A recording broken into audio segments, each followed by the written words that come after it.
Друзья, всем привет! Сегодня мы с вами поговорим о таком явлении, как со временем где-то к 200, ближе 1000 выходит из строя там промежуточный вал шлицевой на рулевой колонке. И начинается на некоторых ямках, вы можете слышать такой, знаете, стучок. Сейчас я заглушу. Тут есть небольшой люфтик. Так вот, он в положении выше. У меня всегда больше, у меня он тоже есть. Вот слышите, да? А в положении там ниже, к примеру, если мы руль сделаем, то он немного меньше. Ну вот как-то так на практике получается. Я вам сейчас продемонстрирую, где это. Значит, смотрите. Вот у нас, вы можете видеть, соединение.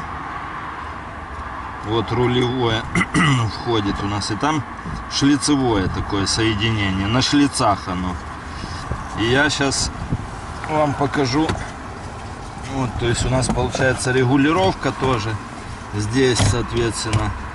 И это все дело там у нас ходит. То есть когда мы руль регулируем, да, оно движется.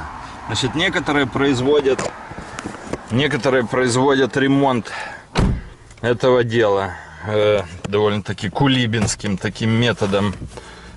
Они туда смазку напихивают, потом иголки там, я видел, некоторые ребята делают. Не, ну, в принципе, молодцы, да, как какое-то решение, когда нет совсем другого. Но я хотел бы, как по мне, да, сказать, что это полный колхоз. То есть вот, когда вы напихиваете туда в шлицевое соединение иголки, и не просто смазку, да, они туда напихивают, а они заполняют это все герметиком определенным, чтобы оно схватилось. Некоторые даже там обхватывают хомутом специальным, намертво фиксируют. То есть в результате у вас перестает функционировать руль, как это задумал завод-изготовитель. Хорошо ли это? Конечно, нет. То есть это все равно, что вы, ну вот стеклоподъемник почините, да, сюда поставите ручку какую-то, вот у вас работает стеклоподъемник.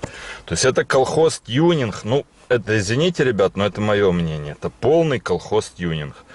То есть на самом же деле здесь вопрос этот решается заменой элемента. Если вас разводят на всю рейку, пошлите их куда подальше всех.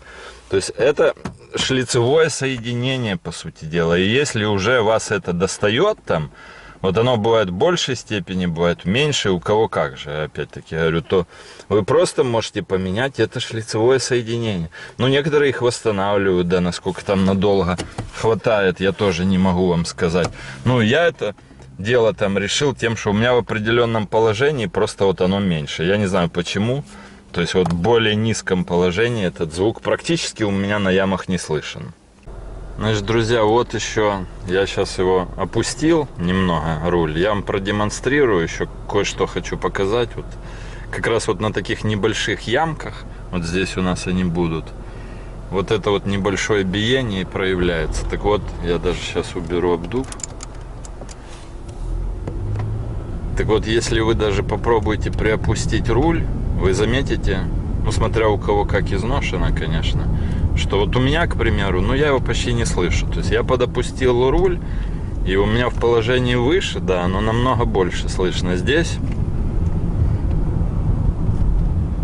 То есть я не слышу, тут практически ничего, уже вот оно уходит и не слышно. Поэтому, ну, я с этим не заморачиваюсь, потому что, ну, опустился руль чуть, не знаю, вот такая странность, можете у себя попробовать, там, у кого есть, это может поможет. Да, и еще важно, ребят, в ходовой там стоят на стабилизаторе поперечной устойчивости, есть втулки такие, они называются втулки стабилизатора поперечной устойчивости, резинки. Они подсыхают, и именно на таких вот ямках небольших возникает резонационное, да, такое явление ДДД по нему. Так вот, если вы их поменяете, или они у вас в нормальном состоянии, также может быть, что у вас эта проблема, то есть сойдет на нет. Несмотря на то, что на шлицах там может быть какая-то уже выработка, да, и вот-вот вам будут говорить, что надо это делать, или вас это раздражает. То есть делать-то это надо, по сути дела, только по одной причине, что вас это достало и раздражает.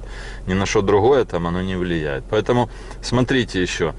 То есть втулки стабилизатора поперечной устойчивости. Все равно там заедьте на диагностику, если они у вас умершие, вы можете поменять их, и у вас уже значительно будет меньше этот эффект. То есть это все зависит от вашего восприятия, но так или иначе. По втулкам оно тоже дает, когда они высохшие, оно очень хорошо по ним играет. Там такое впечатление, что может быть даже и здесь у вас все хорошо, и возникнет такой эффект. Я просто этим не парюсь, ну, потому что там цена вопроса, как бы под снять, поставить это все дело, заказать под что-то в районе $200. Ну, меня как-то оно не беспокоит. А в принципе, блокировать там механизм на шлицах рулевого, тем более там при ДТП, оно там определенным образом еще внимание должно складываться, да, то, ну, мое просто личное мнение, я не настаиваю, что эти методы, ну, это больше колхозные. То есть, на самом деле, действительно, это надо, если вы решили, то это менять надо. И, как правило, да, то есть, стук этот, это именно вот издает такой, он такой, знаете, как, он не тяжелый, это не грюк какой-то, это очень легенький такой стучок, это именно издается из-за износа шлицов, на шлицевом соединении. Все, друзья, всем удачи, добра, пока.